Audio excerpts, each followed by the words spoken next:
kita nak buat preview sikit tentang game menentang Liverpool Ahad ni.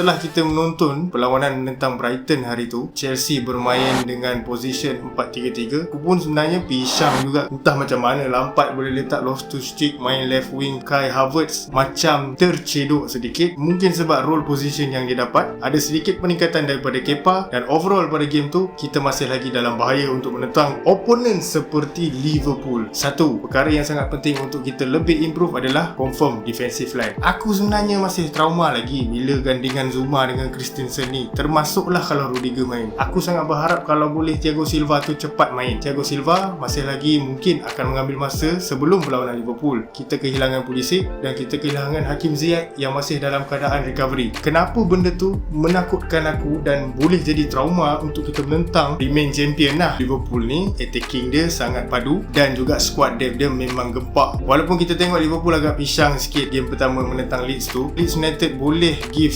satu game yang sangat menarik dan bagi tantangan kepada Liverpool. Aku rasa Chelsea pun boleh juga. Tapi apa masalah yang kita kena tackle? Style of play kita. Bila aku nampak Frank Lampard ni masih lagi seperti eksperimen squad ni, aku sebenarnya agak risau line up yang akan diturunkan oleh Lampard nanti akan mengubah tactical ataupun orang kata main games lah. Liverpool sendiri mungkin akan buat analisis dan dah tahu macam mana Lampard punya style of play. Yang menakutkan aku sekarang, selection of Lampard tu tak kena dengan opponent yang kita hadap ni. Diorang ada defensive line yang sangat mantap. Mungkin Matip akan main atau Joe Gomez lah. Goalkeeper bukan kaleng-kaleng. Last season kita ada Pulisic, tapi aku tak rasa game lawan Liverpool ni Pulisic sempat untuk main. Harapan aku memanglah kalau boleh dia main. Hakim Ziyech aku rasa pun dia macam tak sempat nak lawan Liverpool ni. Yang kedua, aku rasa masih lagi kekurangan leadership di belakang. Azpilicueta mungkin akan mula tidak bermain bila Reece James dah mula menunjukkan potensi yang lebih baik lah. Aku risau bila kita tak ada leadership di belakang. Gopoh dah lah nak face dengan Mane, Salah dan juga Roberto Firmino. Instead of letak Kante je, aku memang rasa Kovacic tu perlu diturunkan. Kalau Lampard dah petak sangat pun nak buat something lah kan. At least lah gunakanlah satu tactical approach yang baik lah. Aku bukan nak condemn Lampard kat sini. Aku suka style Lampard berfikir dalam preparation of the game lah. Tapi bagi aku kat sini, aku lebih berharap untuk Chelsea ubah satu style of play. Mungkin setelah kita bawa masuk Werner dengan Havertz, itulah yang kita harapkan. Tapi macam aku cakap, kalau Havertz dapat position yang bukan dia selesa, agak susah juga. Dekat sini aku pun nak highlight juga dekat Werner. Sebelum ni dekat dia punya interview, dia siap cakap lagi Premier League ni lain. Aku tak pernah jumpa defense besar-besar macam ni. Tapi kena tahu, itu lawan Brighton tau. Ini kau akan jumpa Van Dijk dan kau akan jumpa mungkin Matip atau Joe Gomez lah. Tapi kalau mungkin Joe Gomez tu senang sikit kita nak cedok, okey lah kot. Offensive kita kena lebih. Bagi aku untuk lawan game seperti Liverpool ni, kita tak boleh biar dengan gol 1-0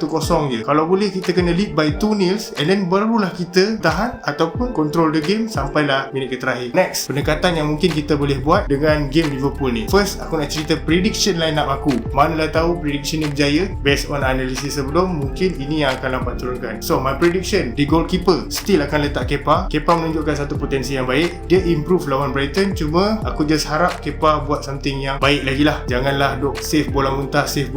Sebab kita kena tahu, lawan Liverpool ni, player diorang pacing sangat power. Diorang boleh curl bola, diorang boleh shoot daripada luar kotak.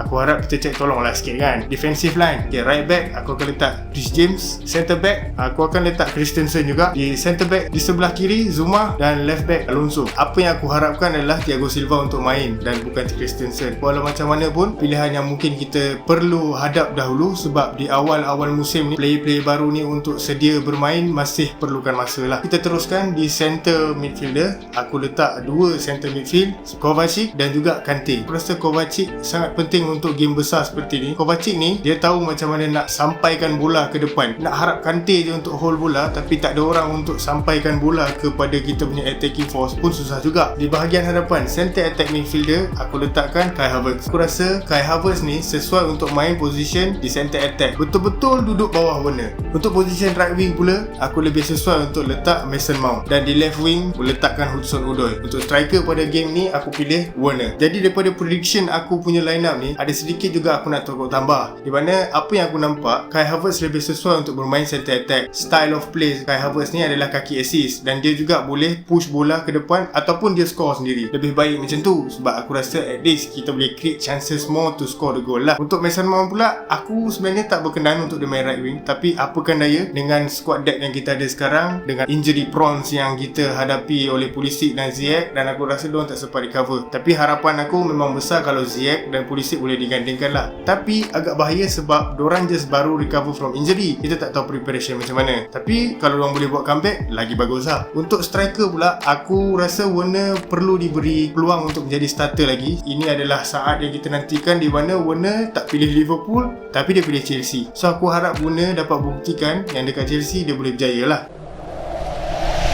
Next, aku nak cerita juga sedikit sebanyak prediction gameplay yang mungkin akan berlaku pada game Chelsea menentang Liverpool. Bagi aku rasa attacking style Lampard masih sama. Try to counter attack dan main daripada flanker, cross dan cari position dekat tengah ataupun center towards forward lah. Tapi aku sangat risau bila mana kita lawan ni tim yang sangat-sangat bagi pressure yang tinggi. Modern football dalam Liverpool ni sangat bagus. Macam mana Arnold tu combine dengan Robertson. So sangat bahaya kalau kita biarkan lubuk dekat bahagian center. That's why aku memilih Kovacic untuk bermain. Bagi aku bila ada Kovacic ni, at least ada orang boleh counter balik serangan-serangan Liverpool ni. Misal katalah kalau kita boleh patahkan counter attack daripada Liverpool, kalau bola tu tersekat kat tengah je bahaya. Tapi dengan ada Kovacic, aku harap kau sampaikan bola tu ke Havertz buat something, atau kau bagilah bola tu dekat Werner. Asalkan kita boleh cari gol. Untuk flanker pula, last season Chelsea banyak main crossing. Mungkin Azpilicueta ni kalau dapat bola je dia akan crossing dan cari striker untuk tanduk and so on lah. Zaman Morata berjaya, dan zaman Giroud pun kita boleh nampak berjaya dengan adanya Azpilicueta main macam tu. So dengan adanya Reece James ni, aku rasa instead of kau overlap sahaja, kau mungkin boleh cut back. Sebab aku nampak Chelsea ni kadang-kadang malas main cut back. Aku tak faham dia nak cross juga bola tu. Werner tu physical dia bukan macam Giroud. Jadi bagi aku mungkin backup plan yang Lampard boleh buat, instead of kau takut nak mainkan seseorang yang betul role dia left wing, kau letak je Werner tu main left, Hudson Odoi tu mungkin kau letak kat right, simpan Mount, mainkan Giroud. At least Giroud ni dia boleh tarik orang. Giroud ni dengan fizikal yang dia ada, dia boleh lah challenge sikit Van Dijk tu, challenge sikit Matip tu lah. So daripada tadi yang aku dah predict tu, aku harap Lampard buat analisis yang betul-betul dan dia fikir betul-betul selection dia tu, supaya nanti lawan Liverpool ni at least kita boleh menang, dapat lagi 3 point dan kita boleh sustain kita punya kedudukan di Liga lah. Sebelum kita berakhir, prediction score yang aku akan buat, sebab kita bermain di home dan aku punya expectation yang tinggi lah. Bila mana kita kembali di Stamford Bridge, aku harap diorang lebih selesa dan keluarkanlah segala style of football yang Lampard nak terapkan nanti. So, my score prediction will be Chelsea 2, Liverpool 1. Ataupun kita yang penting dapat 3 point lah. Pada anda di luar sana, jangan lupa tekan butang subscribe untuk lebih lagi mengetahui kisah-kisah ataupun cerita-cerita tentang Chelsea dalam season ni. Kita harapkan